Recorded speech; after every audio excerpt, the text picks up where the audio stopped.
নমস্কাৰ প্ৰিয় দৰ্শকসকল, মই ধৰ্মকান্ত নাথ। আজি এটি এনে ভিডিঅ' আপোনালোকে সকলোৱে চাওক আৰু আপোনালোকৰ মতামত দিবলৈ নাপাহৰিব। আজিৰ ভিডিঅ'টোত মই ধন্যবাদ জ্ঞাপন কৰিবলৈ আগবাঢ়িছোঁ। বোধ কৰোঁ আপোনালোকৰো পৰিচিত। অৱশ্যে এনে ব্যক্তি বহুজন আছে যাৰ কাৰণে আমি সমাজখনে কিছু শান্তিত বোধ কৰোঁ জীয়াই আছোঁ আৰু আশা কৰোঁ আমি এখেতলোকৰ দৰে যিসকল ব্যক্তি এখেতলোকৰ কাৰণেই আমাৰ জনসাধাৰণ শান্তিৰে জীয়াই থাকিব পাৰিব। কিন্তু কথা হ'ল এখেতলোকতো সৰ্বেসৰ্বা নহয়, এখেতলোককো কিছু কিছু চেৰাউণ্ডিং সীমাবদ্ধতা দি ৰখা হৈছে, তেখেতলোকৰ এৰিয়া দি ৰখা হৈছে। সেইখিনি জেগাত তেখেতলোকে তেখেতলোকৰ কৰ্তব্য আস্থাৰে নিষ্ঠাৰে পালন কৰি ৰাখিব, কিন্তু বাকীখিনি জেগাত কি হ'ব, কোনে কৰিব, কোনে চাব? নমস্কাৰ গ্ৰহণ কৰিব, মই ধৰ্মকান্ত নাথ। এতিয়া কথা হ'ল মই ধন্যবাদ জ্ঞাপন কৰিছোঁ, বোধ কৰোঁ আপোনালোকৰ চিনাকি। তেওঁৰ নাম হৈছে আৰক্ষী বিষয়া শ্ৰীমান কৃষ্ণকান্ত লস্কৰ, দৰং জিলাৰ আৰক্ষী বিষয়া। তেখেতৰ বিষয়ে মই ফেচবুকতে আজি পালোঁ। 12 দিনৰ ভিতৰত তেখেতে এখন ছুইফ্ট ডিজায়াৰ দুজন চোৰৰ সৈতে ডিমাপুৰৰ ওচৰৰ ঠাইৰ পৰা তেওঁ ধৰি দিবলৈ সক্ষম হৈছিল। আৰু তেওঁৰ দ্বিতীয়টো এটা ছাকচেছ তেওঁ ৰাইজৰ মাজত মানে চিনাকি পাইছে। আমাৰ কমেডিয়ান যিজন ক্ৰিয়েটৰ, ভিডিঅ' ক্ৰিয়েটৰ ৰাজীৱৰ ৰয়েল এনফিল্ডখন তেওঁ ধৰি দিবলৈ সক্ষম হ'ল। গতিকে তেখেতক মই ধন্যবাদ জ্ঞাপন কৰিছোঁ। সৌসিদিনা নুনীৰ গাড়ীখন 5 দিনত ধৰি দিবলৈ সক্ষম হ'ল, সেইসকল পুলিচ অফিচাৰকো ধন্যবাদ জ্ঞাপন কৰিছোঁ। তথা যিসকল পুলিচ অফিচাৰে আস্থাৰে নিষ্ঠাৰে কৰ্তব্য কৰি গৈছে বহু কষ্টৰে, তেখেতলোকে জনতাৰ সেৱা যি পুলিচ মানে তেখেতলোকে চাকৰি নিৰ্বাচন কৰি তেখেতলোকে মানে আগবাঢ়ি আহিছে, সেইসকলক মই মোৰ নমস্কাৰ জ্ঞাপন কৰিছোঁ। বিপৰীতে সেইসকল পুলিচ অফিচাৰক কি ক'ব? সেইসকলৰ যদি যোগ্যতা নাই,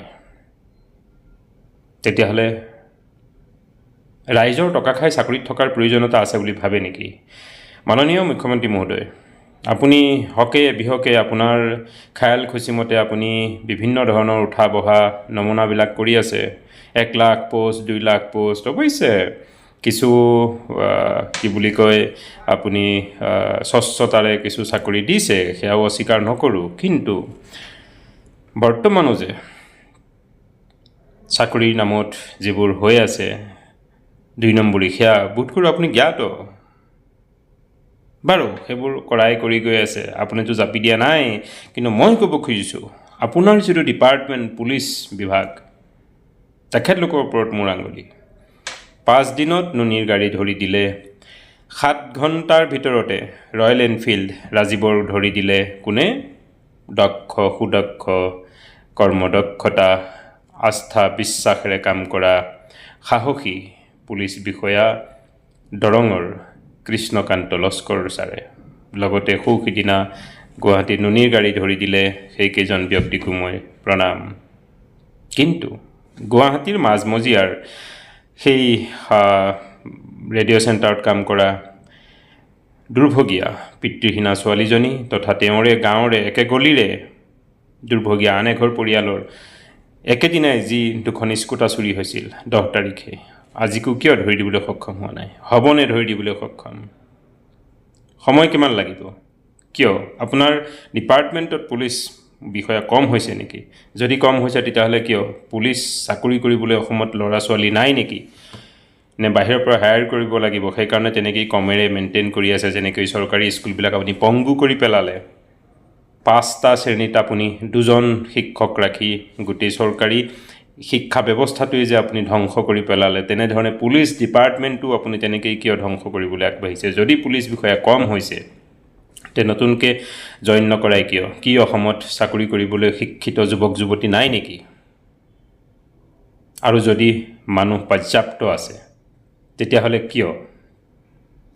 কিয় চাওক, বদমাছ চুৰি ডকাইত কৰাই কৰি গৈ থাকিব। কাৰণ যিখন দেশত কঠোৰ শাসন ব্যৱস্থা নাই, কঠোৰ আইন ব্যৱস্থা নাই, শাস্তি ব্যৱস্থা নাই, তাত অপৰাধী কৰি গৈয়ে থাকিব। কাৰণ উকিলবিলাকে আইন পঢ়িয়ে আছে আমাৰ দাদা বাইদেউবিলাকে সঁচাক মিছাক সঁচা কৰি অপৰাধীক মানে মুকলীয়া কাষৰ তলত জীয়াই থাকিবৰ কাৰণে তেওঁলোকে সেইবোৰ পঢ়ি শুনি লৈছেই সাধাৰণ আলুগুটি বেঙেনা চোৰক ধৰি জেল হাজোতত পঠিয়াবলৈ সেইবোৰ কৰিয়ে আছে, সেইবোৰ বাদ দিছোঁ। কিন্তু কিয় থানেদাৰবিলাকে অহা গোচৰবিলাকৰ পুংখানুপুংখ ইনভেষ্টিগেশ্যন কৰি বিশেষকৈ চোৰ ডকাইত এইবিলাকক ধৰি প্ৰকৃত গৃহস্থক সম্পত্তিটো ঘূৰাই দিবলৈ তেওঁলোক কিয় সক্ষম হোৱা নাই? গুৱাহাটীৰ আমাৰ সেই অসমীয়া খাটি অসমীয়া গাভৰুজনী, নিচলা গাভৰু, পিতৃহীনা গাভৰুজনীৰ স্কুটিখন দিবলৈ সম্ভৱ হ'বনে? কিমান দিন লাগিব? নে তেওঁ পপুলাৰ নহয় কাৰণেই তেওঁ কেছটো তেনেকৈ পেলাই থোৱা হৈছে? আৰু যদি তেনেকুৱা নহয়, প্ৰকৃততে কি বুলি কয়, আজি কৃষ্ণকান্ত লস্কৰ আৰু কোনোৱে যদি তেওঁলোকৰ কৰ্মদক্ষতাৰ কাৰণে কেছবোৰ ধৰি দিবলৈ সক্ষম হৈছে, তেতিয়াহ'লে সেই অঞ্চলৰ সেইসকল পুলিচ বিষয়া তেতিয়াহ'লে অদক্ষ, তেখেতলোকৰ যোগ্যতা নাই কাম কৰিবলৈ। তেতিয়াহ'লে সেইবিলাক ভাত কাপুৰীয়াক কিয় ৰাখি থৈছে আপুনি ডিপাৰ্টমেণ্টত? কেৱল খাৰাইস্তি মৰাই, কাপোৰ পিন্ধাই, কেৱল ষ্টাইল মাৰিবলৈ কিয় ৰাখিছে? কিয় ৰাইজৰ টকা দি সেইবিলাকক ৰাখিছে মহাশয়?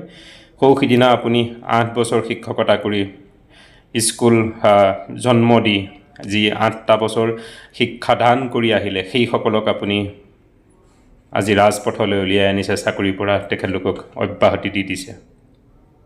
যিসকলে সমাজ গঢ়িছে আৰু এনেধৰণে যিসকলে কেৱল মানে ভাত খাবলৈ ষ্টাইল মাৰি পুলিচ চাকৰি কৰি আছে, বিষয়া কৰি আছে, সেইসকলক আপুনি কিয় ৰাখি থৈছে? সেইবিলাকক অব্যাহতি দিয়ক। অসমত বহুত ডেকা গাভৰু আছে শিক্ষিত, তেখেতলোকক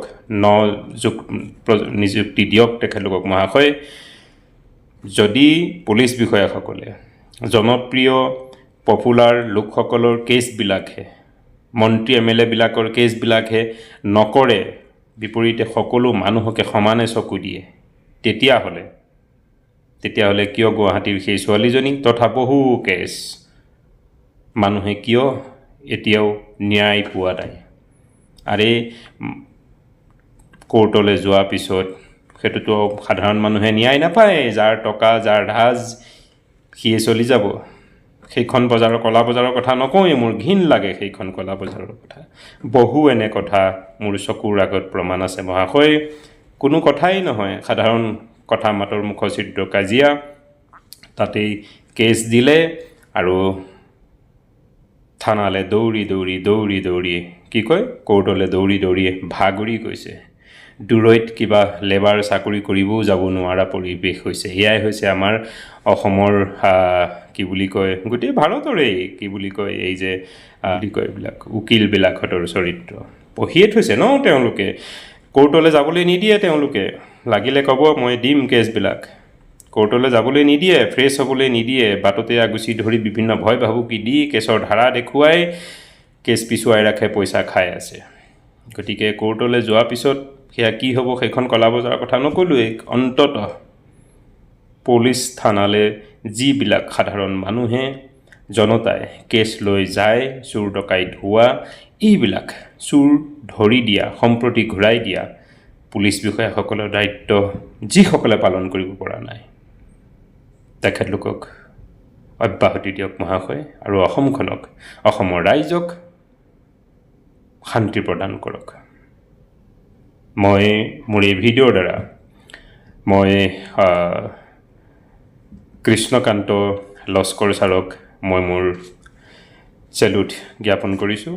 লগতে সেইসকল যিসকল পুলিচ বিষয়াই আস্থাৰে নিষ্ঠাৰে তেখেতলোকে বহু কষ্টৰে ডিউটি কৰি আছে, বিপৰীতে যিসকল কামচোৰ বাকবাজ কেৱল টাইম পাছ কৰি আছে, সেইসকল পুলিচক অব্যাহতি দিবলৈ চৰকাৰলৈ মোৰ বিনম্ৰ অনুৰোধ জনাইছোঁ। জয় আই অসম। ৰাইজৰ মতামত আশা কৰিলোঁ।